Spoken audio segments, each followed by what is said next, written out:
Pacas, Yakanaka, Kimsatung, Kimsan, Comunidad, Sumanaka, Yakutima, Putewa.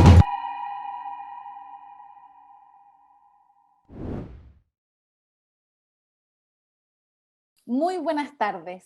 Arica Barroca les da la bienvenida a este 7º Festival de Arte Surandino, este año transmitido en línea y con más de 90 actividades para disfrutar desde casa. Comenzamos una nueva transmisión esta tarde saludando a quienes hacen posible este encuentro. Al Ministerio de las Culturas, las Artes y el Patrimonio y su programa Otras Instituciones Colaboradoras del Estado. A Fundación Gabriel y Mari Mustakis y a Fundación Altiplano.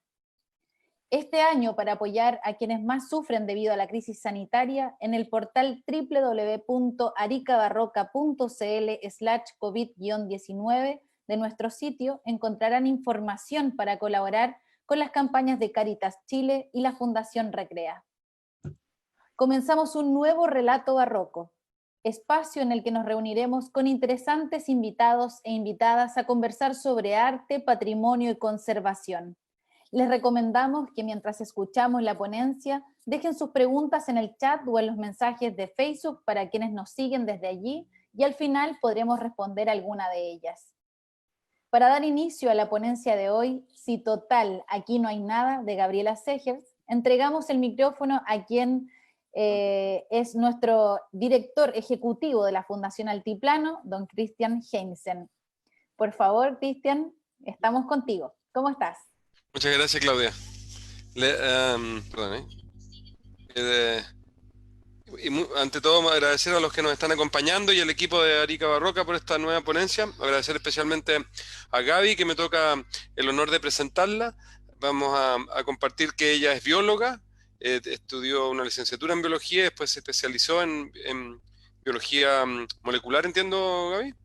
Sí. Y le tocó trabajar, estábamos recién conversando, un viaje muy interesante, vocacional, a una ciencia más dura de investigación, y de poco se empezó a acercar sobre todo al textil, y encontró en el textil una hebra ahí de un mix entre ciencia y arte, una persona muy inquieta, con una sensibilidad muy especial además, que en un buen recorrido intelectual y artístico la ha llevado a crear una organización que me tocó hace poco conocerla, la Fundación Lumbre, en Limache, en el valle de nuestro Apu, el Apu de los Apus, ¿no? de América, un territorio súper cargado de Chile, un paisaje excepcional, prehispánico, colonial, republicano y ahora moderno, ¿no?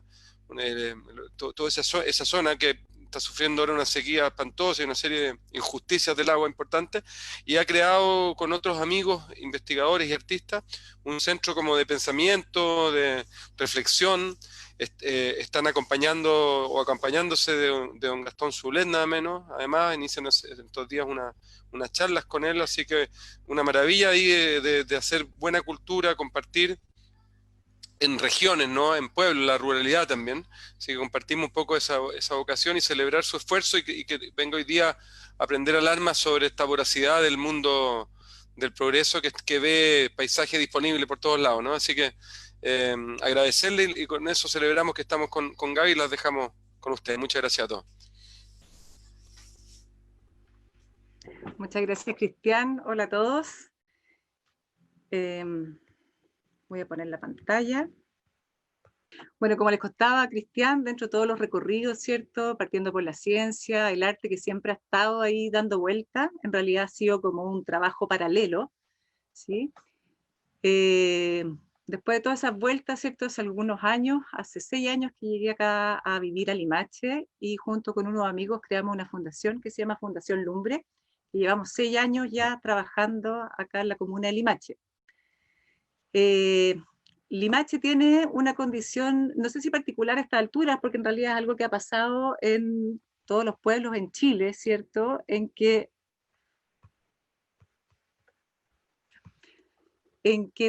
se ha juntado un poco, ¿cierto?, esa población tradicional, en este caso la población limachina, ¿cierto?, que tiene una historia, y con muchos ha llegado, hay gente que hemos llegado de otros lugares a vivir, ¿cierto?, al pueblo, un poco arrancando de situaciones más urbanas, ¿cierto?, buscando una vida más tranquila y más conectada. Entonces lo que ha pasado, ¿cierto?, en Limache y en muchos otros lugares en Chile, esta confluencia de personas con, digamos, distintas visiones, distintas inquietudes también, y en relación a una población local que tiene una tradición con respecto, ¿cierto?, al lugar en particular.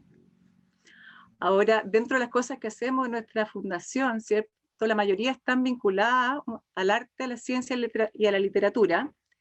Y la razón de esos tres temas, un poco una casualidad, porque tiene que ver con las personas que fundamos, ¿cierto?, esta iniciativa, que, bueno, estoy yo que vengo desde el área de la ciencia, está Alejandra que viene desde el lado del arte y Sebastián que viene de la literatura. Ay, ¿qué me pasa? Perdón, tengo un problema técnico que no puedo pasar la imagen.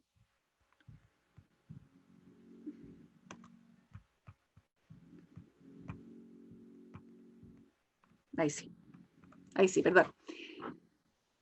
Entonces, bueno, dentro de las cosas que hacemos, como les contaba, dentro de estos temas, ¿cierto?, están talleres, hay conversatorios, hay conciertos, digamos, hay varias actividades que lo que buscan un poco es generar esta vinculación entre lo que es como la población limachina y toda esta población de gente que hemos llegado de otros lugares a vivir a Limache, porque nos parece, ¿cierto?, como fundación, y también aquí hablo desde mí, ¿cierto?, personalmente, que juntos construimos esta identidad cultural local, ¿cierto? Es decir, todas estas nuevas como miradas que llegan de otros lugares a vivir a estas distintas zonas en Chile van a aportar, ¿cierto?, de generar una cultura viva, es decir, más plástica, que una cultura que se va editando en el tiempo. Entonces, nosotros creemos como fundación que juntos construimos esta identidad cultural. Y ahí me quiero detener un poco, ¿cierto?, en el concepto de lo que es la identidad cultural o cómo lo vemos nosotros, ¿sí? Sobre todo, tema que a mí personalmente se me hace muy importante, sobre todo ahora, donde estamos, ¿cierto?, siendo, digamos, donde el mundo digital, ¿cierto?, está entrando con mucha fuerza, y ya hace algún tiempo, donde rápidamente lo global entra en contacto directo con las personas, ¿sí? Por lo tanto, hay una influencia inevitable de lo que está fuera de esa visión global con lo local. Entonces hay una frase ahí bastante que se ha repetido muchas veces, ¿no? Es como, piensa global y actúa local. Entonces, ¿cómo lo sentimos nosotros? Es decir, es necesario que exista una identidad cultural local, y esa identidad cultural local se construye, ¿cierto?, en respuesta a todas las, digamos, los actores de lo que es la cultura, y esos actores son, ¿cierto?, la comunidad, ¿cierto?, es decir, todo ese tejido social, está la naturaleza, es decir, el paisaje, está lo geográfico, está la historia, ¿sí? Y todo eso en su conjunto va a construir, ¿cierto?, esta visión, este sistema de relaciones a nivel local. Ahora, desde esa localidad, ¿cierto?, lo que está afuera, ¿qué es lo que aporta lo global entonces? Nosotros creemos que lo global lo que aporta es como el movimiento, la diversidad, es decir, nos abrimos hacia nuevas miradas, ¿cierto?, la forma de mirar o de resolver, de responder, ¿cierto?, al entorno de otros lugares, ¿cierto?, que van a tener otra visión, están mirando desde otro lugar, por lo tanto, de esa manera va a enriquecer de alguna manera lo que está pasando a nivel local, ¿sí? Y justamente es en ese encuentro donde surge, ¿cierto?, lo creativo, esa posibilidad que desde lo global, desde eso que está afuera, que me puede inspirar, que me genera un movimiento interior, ¿cierto?, yo puedo hacer lo propio y construir algo desde el lugar donde estoy. Entonces eso la verdad que es algo que como Fundación Lumbre nos ha importado mucho, y hemos tratado dentro de nuestras actividades, ¿cierto?, de fortalecer eso, lo cual también se ha dado de una manera espontánea, es decir, uno muchas veces actúa desde la intuición y el camino manda, ¿cierto?, como decía una amiga, y uno va haciendo de acuerdo a las cosas que van sucediendo y las posibilidades que uno tiene. Pero cuando uno mira desde afuera entiende, ¿cierto?, de que finalmente eso es el aporte que nosotros creemos que estamos haciendo, y un aporte en el que creemos, ¿sí? Sobre todo hoy en día nos parece que es importante esta construcción desde lo local, ¿sí? Y también reconociendo, aquí voy a citar a nuestro querido Gastón Sublet, ¿cierto? Él habla, por ejemplo, del peligro en la transculturación, ¿sí? Entonces, ¿qué pasa cuando eso global llega a afectar ciertas poblaciones, lugares que no tienen una identidad cultural local, que no tienen una cultura? Finalmente, ¿cierto?, eso irrumpe y se pierde esa conexión hacia las raíces. Y sin esa conexión hacia las raíces, ¿cierto?, es difícil construir desde algo propio. Entonces, en Fundación Lumbre nos preocupamos, ¿cierto?, de invitar y de generar instancias de encuentro con todos los actores locales, ¿cierto?, los artistas, los escritores, desde, digamos, que actúan y tienen un pensamiento y un hacer desde lo local. Y también invitamos a varias gente, amigos, ¿cierto?, que tienen un trabajo en otros lugares, ¿sí?, y que nos parece interesante, ¿cierto?, sus haceres o sus pensares. Entonces, de esa manera, ¿cierto?, generamos estos encuentros en torno a la comunidad local y además, ¿cierto?, abriendo estos espacios de diálogo y reflexión también con gente que viene desde otros lugares. Aquí, bueno, ven algunas imágenes de la fundación, de las actividades que se hacen, ¿cierto? Como general, como les decía, importante los espacios de encuentro. Con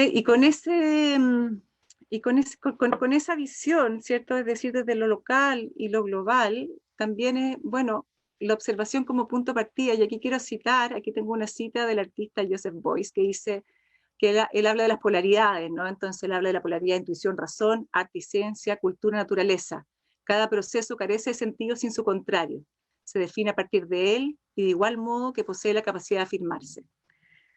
¿Sí? Entonces, nuevamente, es decir, la cultura está inserta en un paisaje, está inserta en esa naturaleza y finalmente responde a eso. Y aquí quiero entrar como en el tema del título de esta charla, ¿cierto? Que era bien extraño, si total aquí no hay nada.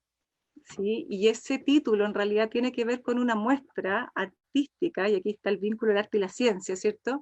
Que hicimos con mi pareja, que es artista, y que terminó con una exposición de arte en una galería en Santiago. Y como un poco el desafío de esta muestra era la observación como punto de partida, ¿cierto? Es decir, cuando hablamos de cultura, cuando hablamos de arte, cuando hablamos de ciencia, es decir, todo parte de la observación, ¿sí? Es como si algo no entra en ese campo, si algo no entra en mi realidad, en eso que yo observo, en eso que yo escucho, en eso que se me aparece, no existe. Y cómo tantas cosas pueden, ¿cierto?, permanecer como invisibles a nuestra realidad, simplemente porque no nos detenemos a observarlo. Es decir, primero tiene que estar enfrente, tiene que entrar en mi campo para que algo pueda surgir desde ahí.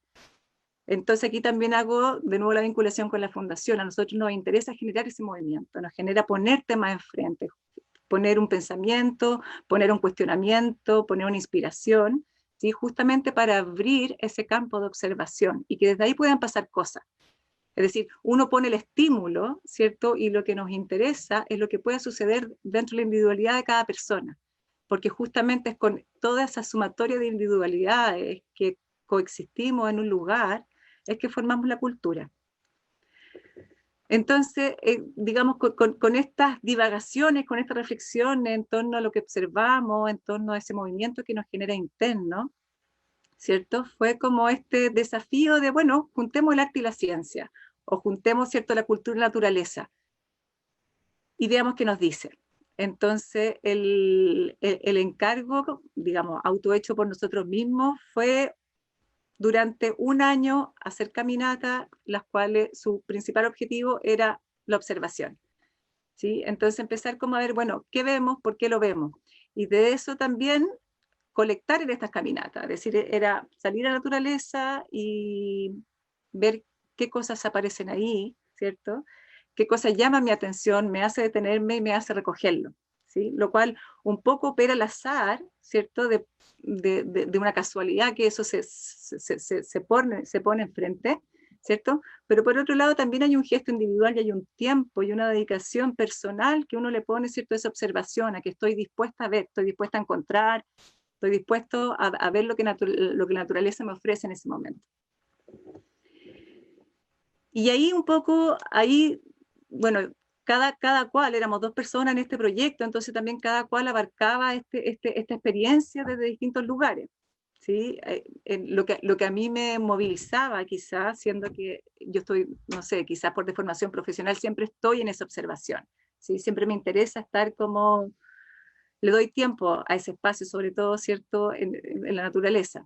Entonces un poco mi desafío, lo que a mí me interesaba mostrar, ¿cierto? Era qué pasa cuando yo saco de contexto eso que resulta tan obvio, ¿sí? Yo creo que hay muchas cosas que se dan por obvio en la naturaleza y que uno dice, no, si eso ya lo vi, ¿sí? O me pasa mucho con mi hijo que le dice, bueno, vamos al cerro, vamos a caminar, no, si ya fuimos, ¿sí? Es como eso ya está visto. Entonces, era como, ¿qué pasa si yo ahora lo saco de contexto? Algo que hemos visto muchas veces, que de hecho ya hemos dejado de ver porque lo hemos visto tanto que ya lo dejo de ver. ¿Qué pasa si lo saco de contexto y lo pongo en otro contexto? Y ver qué pasa. ¿Sí? Como un poco también la búsqueda ahí interior era como, si te lo pongo de otro lugar, vas a volver a verlo y se va a revelar otra cosa también. ¿Sí? Entonces también hay como desde la visión que podemos mirar de tantos lados distintos. Y aquí un poco explicar también el título de esa muestra, como les digo que el proceso fue este año de caminatas y de colecta en el paisaje. El título era Si total aquí no hay nada, y que también dio el nombre a esta ponencia. Y es un título raro, ¿sí? Pero surge de un comentario que una vez, uno lo ha escuchado varias veces, me imagino que ustedes en el mundo andino, ¿cierto? Lo han escuchado un montón también, pero esto fue un comentario de un agrónomo mirando un cerro, ¿cierto? Acá de la zona central. Entonces él miraba esta plantación de paltos que ustedes ven a la izquierda. Entonces y por otro lado tenemos esta flora nativa que está en el lado derecho. Y él dice, bueno, si total aquí no hay nada, ¿qué importa plantar paltos si total aquí no hay nada? Para él, esa flora, ¿cierto?, tradicional de la zona central, el que está lleno de cosas, porque basta con ir a caminar y te vas a dar cuenta que está lleno de cosas, hay un montón de cosas sucediendo, para él no era nada. Entonces ahí uno se queda con la pregunta, bueno, ¿qué es lo que vemos y qué es lo que no vemos? ¿Sí? Entonces también, y qué cosas operan ahí. Entonces muchas veces uno, por ignorancia, por falta de tiempo, porque no quiero ver, ¿sí? Muchas veces somos ciegos a muchas de las cosas que están sucediendo a nuestro alrededor. Entonces fue una experiencia bien interesante, hubieron muchas divagaciones, muchas discusiones de arte y ciencia, que también parte de este proyecto que surgió como una experiencia entretenida, porque a los dos nos gusta salir a caminar y era bonito y hagámoslo, pero también fue divertido porque también nos trajo muchas discusiones, ¿sí? Como finalmente en esa reunión de mirada, ¿cierto? Es decir, cada vez que yo abro mi campo y que tengo que abrirme a escuchar a otro, la opinión de otro, también hay una resistencia, uno se encuentra con esa resistencia. Entonces fue interesante como, bueno, tener que llegar a resolverlo, tener que llegar a armar una exposición y entonces nos obligó a los dos a tener que aprender a escuchar al otro, que todavía lo estamos trabajando, todavía ni siquiera lo hemos resuelto, pero en eso hemos estado. Aquí, bueno, hay algunas imágenes, como les decía, de este gesto que tenía que ver con colectar y sacar de contexto, ¿sí? Que esa era como mi búsqueda, era como si yo lo saco y lo pongo de una forma distinta, entonces de pronto va a aparecer algo nuevo también. ¿Sí? Aquí en esta imagen ven en la derecha son algas que están, bueno, botadas en todas las playas de la zona central, ¿sí? Pero que personalmente encuentro que tienen una belleza increíble, pero uno las ve ahí entre medio de todo y parece como que fuera basura. En el lado izquierdo tenemos una corteza, aquí no se alcanza a ver por la imagen el detalle, pero que está lleno de líquenes, esos blancos que tiene son líquenes, y que están ahí puestos, montados sobre papel. Aquí hay unas fotos, estos son detalles de algunas de las cosas que estaban en la muestra y otras cosas que fueron parte como del estudio, del trabajo, digamos, del proceso de investigación para llegar a lo que queríamos llegar.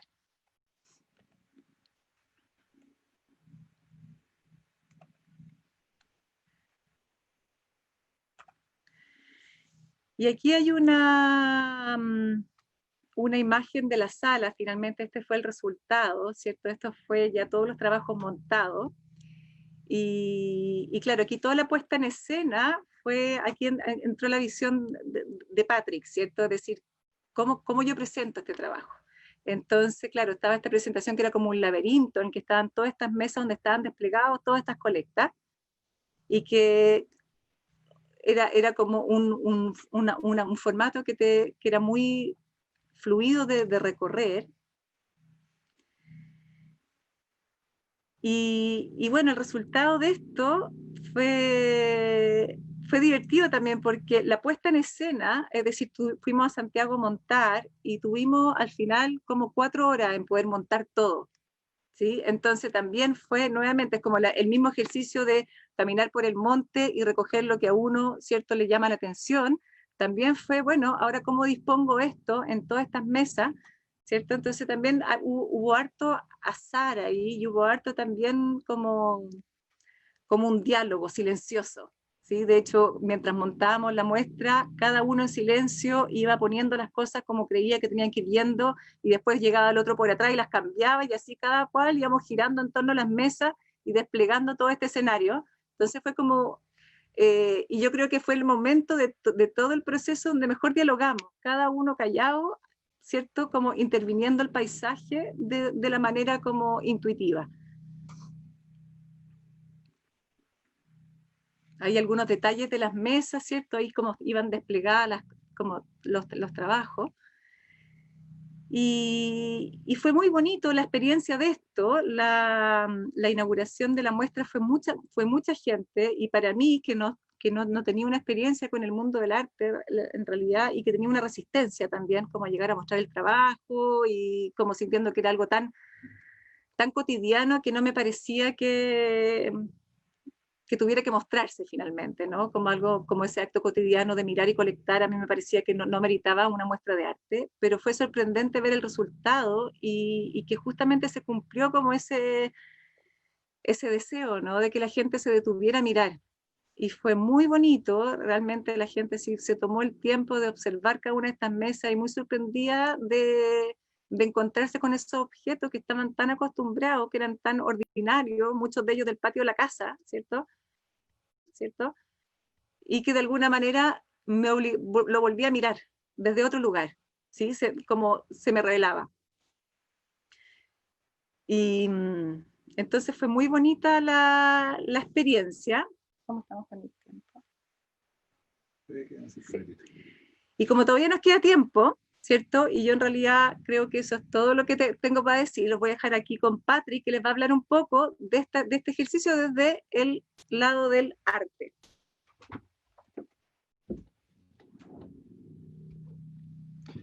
Hola, buenas. Hola Patrick, ¿cómo estás?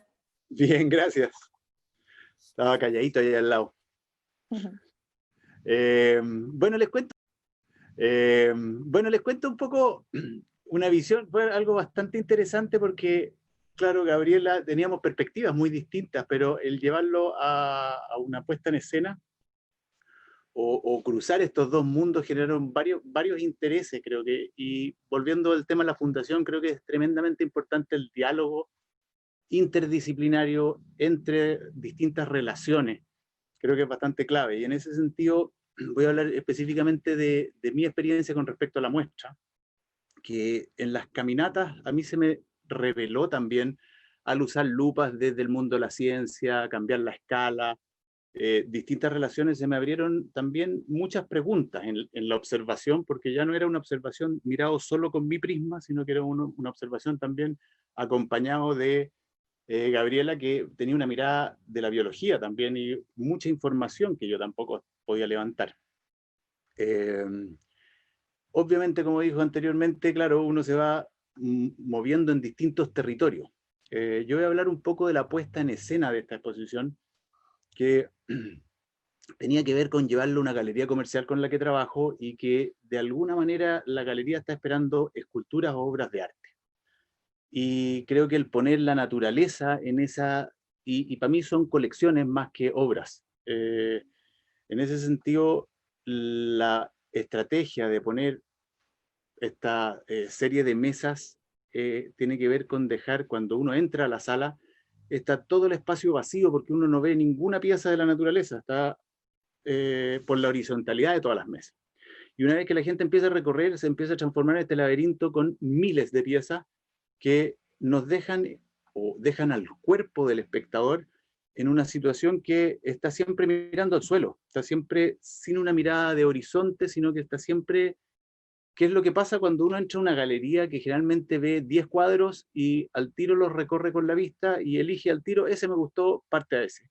Acá era todo lo contrario, por eso también la disposición de mesas y no de cuadros, en el sentido de que el espectador se encontrara con algo que no iba a ver, o sea, él iba a ver arte y se encontró con mesas con colecciones de naturaleza. Entonces, había un cruce, y ese si total aquí no hay nada, es que cuando uno entra a la sala no ve ningún objeto, porque están todas estas mesas, creo que en la imagen anterior se ve, es muy aséptica toda la vez, es todo lo contrario que lo que pasaba en el bosque. Y en la medida que uno va entrando, el cuerpo del espectador se pone en esta situación de quedar con la cabeza todo el rato, entonces uno, después de largo rato que se demoraba en recorrer todo esto, se daba cuenta que se había olvidado dónde estaba, porque estaba todo el rato mirando para abajo, no mira alrededor, y por eso también la decisión de no poner nada en los muros, claro, de dejar esta situación que es bien museal, pero por otro lado también bien limpia. Más de la muestra no hay, ¿cierto? Sí, hay dos más. Mira más. Ah, no. Esa es una, no. Ya. Pero creo que fue un experimento, digámoslo, bien interesante en el sentido de diálogo, nuevamente. Y creo que fue un ejercicio de salir también hacia otros espacios que son espacios que también son bastante cerrados, como lo que es una galería de arte comercial. Entonces uno dice, bueno, ¿qué es lo que estamos vendiendo aquí? Sino que es como, o esa mirada de si total aquí no hay nada, que es una frase que uno la viene escuchando desde los 80 con esa irreverencia con respecto a la naturaleza. O sea, yo creo que ahí la frase no es rara, sino que es una ironía a la incapacidad de ver cómo hemos ido arrasando el campo de la naturaleza. O sea, yo la veo más como un gesto más político en el sentido de que hay que volver a mirar, para volver a levantarse, para volver, que era el tema que estaba convocando acá, volver a pararse, hay que volver a mirar antes de pararse. O sea, creo que ese es como un poco lo que hemos reflexionado y sobre todo nuestro entorno. Eso, yo creo que no tengo mucho más que agregar porque buena ponencia ahí. Bueno, es una excelente mirada, los invito a eso, a que se sienten juntos para que los podamos ver. La verdad que es un trabajo bastante interesante desde el punto de vista de la composición, ¿no? Y cómo vamos nuevamente reflejando este ejercicio de observar, que no es lo mismo que mirar simplemente, sino que es detenerte, ¿no? En ese tiempo y ese espacio, a encontrar esto que te da la posibilidad de reflejar quizás y componer otra historia, otra necesidad. Es muy interesante también ver que estos son objetos de la naturaleza, ¿no? Y que, como bien decían ustedes, están muchas veces puestos ahí y no somos capaces de verlos. Así que creo que es una muy linda búsqueda. Creo que son ejercicios, ¿no? de poder poner la observación como punto de partida. Es un ejercicio reflexivo que es muy, muy necesario hoy en día, a propósito de poder valorar también, y lo que hemos estado conversando aquí durante las anteriores ponencias, ¿no? de poder mirar a observar, ¿no? Lo que realmente vivimos, cómo también vivimos, en qué territorio es el que habitamos, ¿no? Y cómo vamos construyendo desde ahí otras miradas. Así que voy a invitar a continuación, bueno, ahí están dejando bastantes saludos en el chat, que de seguro los pueden ustedes observar y leer cuando hacen clic en el chat, pero quiero invitar a mi amiga de producción, Daniela Segarra, a que realice las preguntas que han ido llevándose a cabo en el Zoom y también en Facebook Live. Así que quedamos contigo, Daniela. Hola Claudia, hola a todos ahí en el panel. Voy con la primera pregunta. ¿Ha surgido una reacción desde la comunidad limachina ante la construcción de viviendas al borde del Parque La Campana? ¿Podrían contarnos algo sobre eso? Sí, ha surgido un montón de movimiento, más bien un movimiento, ¿cierto?, de rechazo a todo este crecimiento que ha ocurrido, ¿cierto?, no solamente alrededor del Parque La Campana, sino que un montón de proyectos que han ido como afectando, ¿cierto?, lo que es la reserva de la biosfera, que incluye la Campana, la Dormida, todo eso. Y se han hecho un montón de marchas, y se han hecho un montón de alegatos. Fundación Lumbre ha estado ahí bien puesto con ese tema. De hecho, hemos hecho varios seminarios con respecto a la importancia biológica del Parque Nacional La Campana y de como reserva de la biosfera. Pero la verdad es que se ha logrado poco. Se ha logrado poco. Al final no hay una intención política de tomar conciencia de esto. O sea, una cosa, claro, es lo que uno pide desde un sentido común, desde una valoración del entorno, y otra cosa son digamos, como los conceptos, ¿cierto?, de progreso, de crecimiento, ¿cierto?, este discurso político que tiene a Chile bien damnificado, miremos donde miremos. Voy con la siguiente pregunta. A ver, yo quería agregar una cosita ahí que tiene relación con el tema de progreso que decía Gabriela, que yo creo que también urbanísticamente hay que entender de que estamos en un minuto muy particular, porque hay una generación bastante grande de jóvenes que está buscando emigrar de las grandes ciudades, que yo creo que si uno mira los últimos 30 años hemos tenido una migración muy fuerte a las ciudades, y probablemente viene un péndulo hacia el otro lado. Y una de las problemáticas hacia futuro, creo yo, es cómo podemos conservar los pueblos. O sea, cómo podemos ir generando y no volver a hacer el mismo error que hicimos en décadas anteriores de borrar, y en esa lógica de progreso, el tipo de vivienda que se está colocando, de la forma que se habita, es agrandar las ciudades a mini urbes. Entonces, ¿hasta qué minuto se manejan como pueblos y hasta qué minuto son masa y ciudad? Entonces, que una ciudad como Limache se le coloque un mall o una cierta cantidad de densidad con la cual ya es un solo taco una ciudad, es el gran problema que nos va a pasar en los pueblos de Chile, creo yo. O sea, creo que ese es el gran dilema. O sea, nosotros estamos, es uno más. Eso. Muchas gracias. Voy con la siguiente pregunta. En Arica tenemos el problema de que constantemente hay intentos de construir condominios u hoteles en el humedal, una reserva biológica de alcance mundial. ¿Cómo cambiamos esa percepción en la población pensando que la presión social es lo que se ha impedido o retardado estas decisiones? Pucha, yo creo que la manera es la generación de conciencia, como hablábamos antes del observar, ¿no? Es decir, si yo no logro que esa población realmente se sensibilice con el lugar, hay poco que uno puede hacer. Yo creo que por invitar, por informar, por educar con respecto al valor, ¿cierto?, biológico de estos lugares, y no solamente como de que es bonito, de que tiene una importancia, ¿cierto?, como a nivel de turismo, lo que sea, también es como reconocer esa relación íntima que tenemos, es decir, nosotros como seres humanos dependemos de sus humedales, ¿sí? Dependemos de esa flora, es decir, sin ese contexto natural, sin ese paisaje, nosotros no existimos. Es decir, también en este gesto en que vamos avasallando con esa naturaleza, también nos vamos yendo un camino de autoextinción también, porque no estamos separados de ella.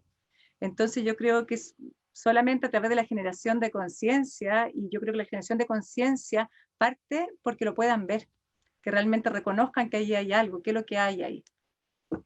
Y es un trabajo largo, es un trabajo difícil también. Yo tengo que confesar que yo cuando salí del pregrado de la universidad, me fui por el lado de la ecología. De hecho estuve trabajando en Chiloé, en un centro de la Universidad Católica, en ecología por 3 años, y finalmente me retiré de ahí, me fui a la biología celular, porque es tan duro esa lucha, ¿cierto?, entre como esa conciencia que uno logra generar y que tengo esa visión, pero claro, ir a darme cabezazo contra una política pública que no lo ve. Entonces yo creo que sí, es perseverancia y resistencia también. Uno no puede amar lo que no conoce. Y yo creo que ahí es donde está el problema, que en la velocidad con la que estamos viviendo es muy difícil lograr ese grado de conexión. En ese sentido creo que son las cosas que permiten hacer volvemos a la frase que estábamos poniendo, si total aquí no hay nada, tiene que ver con los tiempos y las velocidades, y tiene que ver también con la capacidad de qué miramos y qué no miramos. Pero ahí en todo caso yo creo que el único esfuerzo válido es como eso, es la educación, es mostrarlo. Y si ya con todo ese esfuerzo puesto ahí, y la comunidad realmente no lo valora y prefiere en realidad, no sé, un mall puesto ahí a que ese humedal, creo que ahí ya no hay mucho más que hacer, pero creo que vale la pena de todas maneras hacer toda la pelea para que se logre visualizar y la comunidad se logre sensibilizar y reconocer la importancia de ese lugar. Voy con la siguiente. Las demandas sociales en octubre también consideraron aberraciones ambientales como Alto Maipo o el envenenamiento de niños en Quintero. ¿Creen que esta es una de las grandes deudas del Estado? ¿Podremos notar un cambio una vez que termine la pandemia gracias a las nuevas generaciones? Chuta. Bueno, yo voy a partir con una cosita ahí. Yo creo que siempre esto de dividir el Estado y las personas y todo, o sea, yo creo que todos estamos en deuda. Una generación completa está en deuda de haber sido tremendamente o sea, de pasar por encima. Creo que hay una soberbia y hay una velocidad de una concepción de progreso con un grado de vamos para adelante al costo que sea. Creo que ese es el gran tema ahora en esta crisis. Por un lado la crisis social es porque vamos derecho contra el muro, o sea, y no es solo en Chile, es en todo el mundo. Entonces en ese sentido creo que se me fue el hilo, se me falta la pregunta. Disculpen, pero iba. Sí, no, yo quiero sumar, yo creo que también a mí una de las cosas que quizás me molestaba un poco de esta crisis social, ¿cierto? Y del discurso al final como de culpar al Estado y esperar que el Estado resolviera un montón de temas que claramente están y son un problema, también es como el no sernos responsables. Yo creo que como sociedad también somos responsables, es decir, todos nosotros hemos construido el sistema que está operando hoy día, ¿sí? Acá en Limache, por ejemplo, por poner un ejemplo, no sé, todos nos quejamos, ¿cierto?, de esta situación de progreso y de estos, ¿cierto?, como grandes cadenas y que van liquidando como el comercio local, etcétera. Pero sin embargo, si tú ves la cantidad de gente que va al supermercado, no sé, al Santa Isabel, versus la cantidad de gente que va al negocio de la esquina a comprar lo que tiene que comprar, realmente no es coherente, ¿sí? Es decir, yo creo que tiene que haber una responsabilidad, o sea, yo creo que parte del problema también es nosotros como ciudadanos, nos tenemos que hacer cargo, ¿sí? Y tenemos que tomar ciertas actitudes coherentes con ese discurso. Es decir, yo creo que nosotros como sociedad podemos hacer un montón de cambios. Entonces, creo que tampoco es válido exigir, porque finalmente exigirle siempre al Estado que cambie esta situación, también es seguir construyendo como esta imagen de Estado paternalista. Creo que lo que necesitamos es una sociedad mucho más consciente que realmente sea capaz de salir como de ese sitio de confort, ¿cierto? Donde todos como, en realidad me sale mucho más fácil ir al supermercado que ir a los 4 negocios para comprar las cosas que necesito, ¿sí? Pero mientras no haya esa actitud y esa intención, ¿cierto? Esa voluntad de cambiar las cosas por parte de las personas, yo veo difícil que realmente podamos construir una realidad distinta. ¿Cómo se incentiva en los adultos esa curiosidad por aprender del entorno? En los niños hay una curiosidad natural, pero con los adultos no parece tan sencillo. Sí, yo creo, aquí yo no estoy de acuerdo con eso. Yo no estoy de acuerdo con eso y un poco ha sido la experiencia con la fundación, que ha sido muy bonito. Es decir, a la mayoría de las actividades, bueno, mucho público adulto, muy preguntones además, es decir, hay una gran ganas y muy abierto, ¿cierto?, a escuchar como nuevas miradas. Y también ahí voy a como, también desde la neurociencia, ¿cierto?, de las cosas que no se pierden con la edad es la plasticidad, ¿sí? Uno pierde un montón de, como mucho, como no sé, los sentidos van perdiendo, ¿cierto?, como agudeza, ¿sí? Pero la plasticidad cerebral es algo que no se pierde con la edad. Entonces yo creo que solamente basta como que la apertura hace estímulo, ¿no? Es estar dispuesto a escuchar.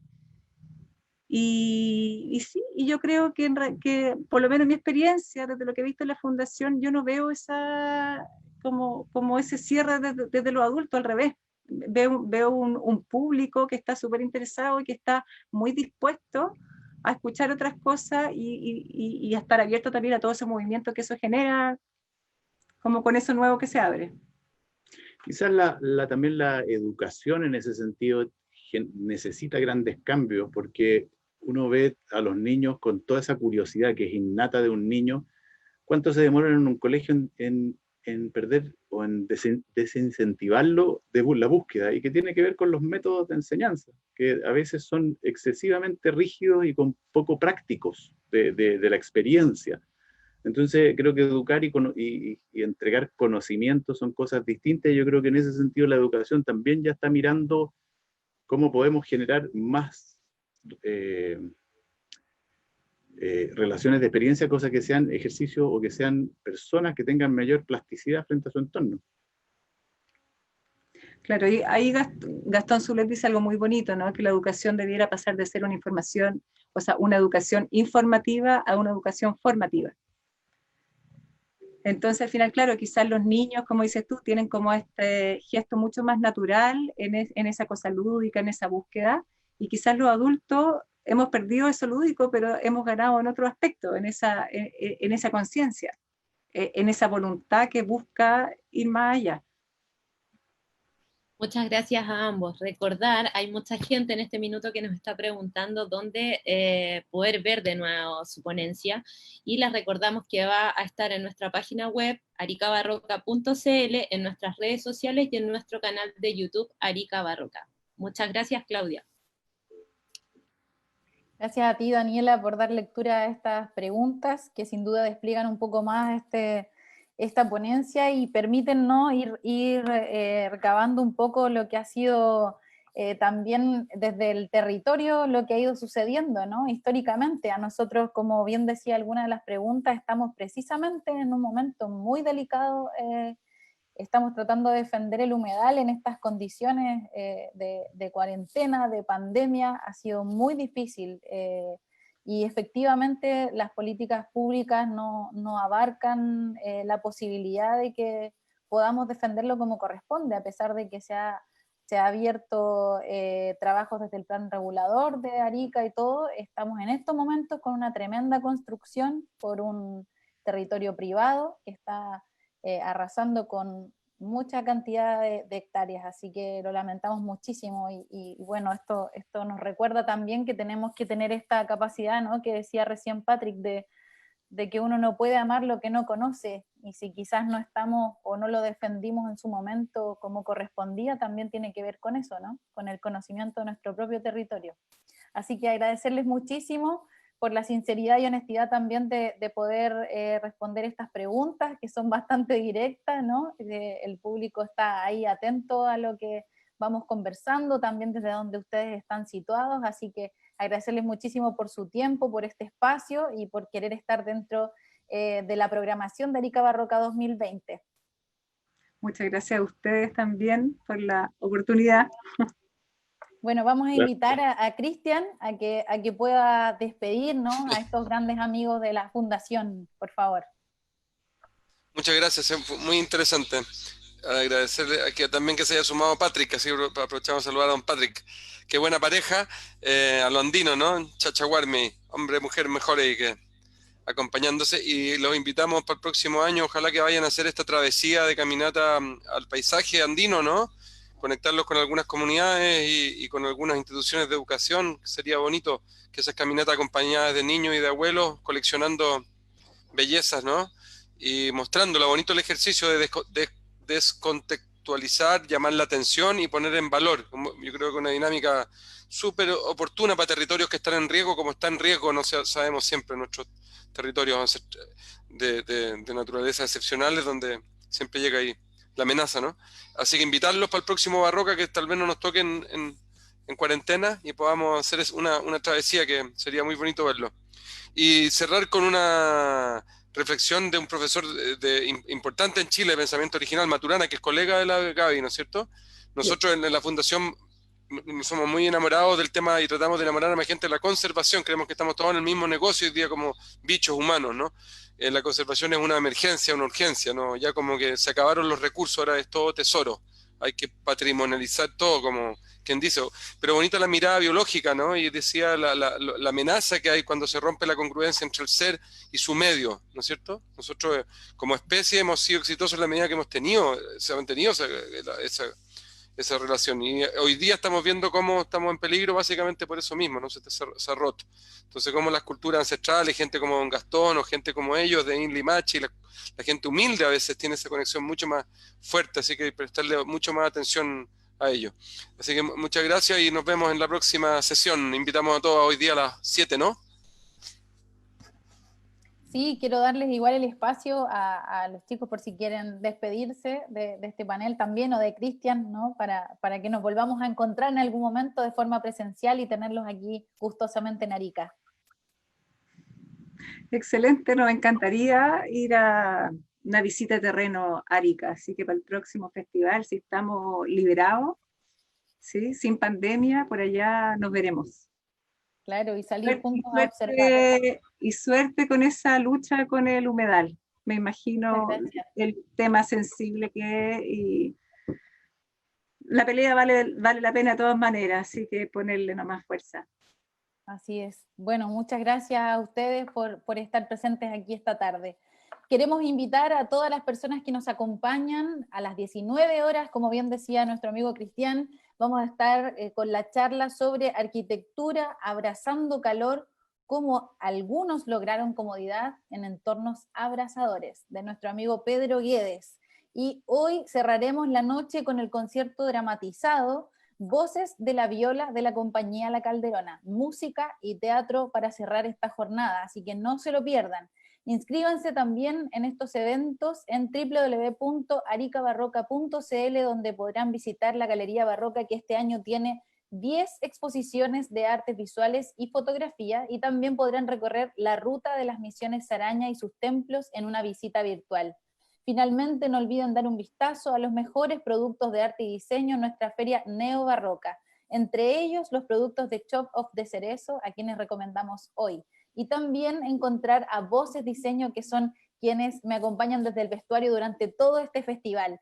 Les recordamos también ingresar a www.aricabarroca.cl/COVID-19 para conocer el trabajo de Cáritas Chile y Fundación Recrea, quienes están apoyando a quienes están pasando por un momento muy difícil con esta pandemia. Y no olvidar que además están disponibles las charlas y talleres, como bien decíamos recién, que hemos ido ofreciendo hasta el día de hoy. Durante todos los días nos quedan apenas 3 jornadas ya desde mañana, así que, perdón, 2 jornadas, seguimos hasta el domingo, estamos a punto ya de terminar nuestro festival, así que no se lo pierdan, pueden revivir cada momento en nuestra videoteca dentro de nuestra página.